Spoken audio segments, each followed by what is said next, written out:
who is, like God. Before the universe was formed, before space and the planets within it were brought to being, existed God the Creator. The eternal God, who was before time, and will be after time. That is, time was created in the beginning of the tangible things that accumulate in the universe. God is a spirit, who dwells in the realm of spiritualness, which means no time is existent.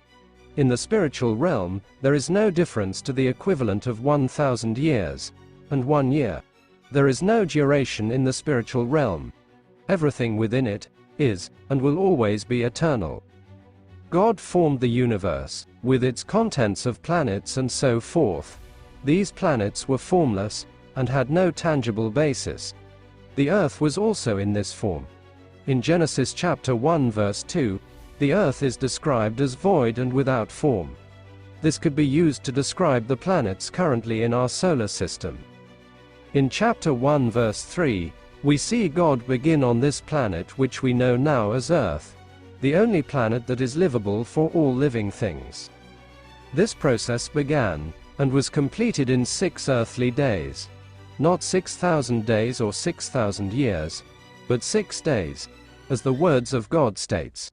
When man begins to apply their own wisdom to the hands of God, the further away they steer from his truth, which is the only truth that can be. God created all things beautiful on this earth, each with its own wisdom and understanding of life, and where it fits. Lions were made to eat meat, and they would never steer from this. Giraffes were made to eat leaves, and would never steer away from this and eat meat. Fish know their boundaries is made up of water, and would never attempt to depart from this. Birds, as small as they are as chicks, begin to know how to fly and use their wings. God places the wisdom of life in every living creation. Even plants know which way to stretch to face the sun's ray. God made the earth perfect, and all that lived on it were to also be perfect, but through the sins of man, this vision fell short, and the Creator, who knows all things even before they occur, placed his plan B for man, through his merciful Son Christ Jesus. Without this plan we would have been no more, and no future would be prepared for us. The wisdom that God gave to man has turned to carnal. Because everything of it is physical, many refuse to believe the existence of a spiritual being as God the Creator, because he is not physically visible. They throw away the visible construction of a perfect creation, which is the earth and its functions, and the things within it and their functions, but rather opt for nothing creating all of this. Nothing but a Big Bang. The term alone shows the folly of man. A confusion, which is what a Big Bang would cause, is capable of bringing about flawless streams of creation with beauty and awe attached to it all.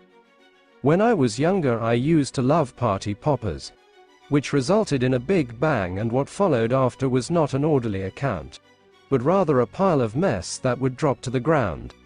If I am applying that same wisdom and experience to the argument of the Big Bang creation, then it would refute the scientific proposition that a bang can never result in a calm and orderly outcome, and in reference to creation, it would go against the assimilation process as science perceives.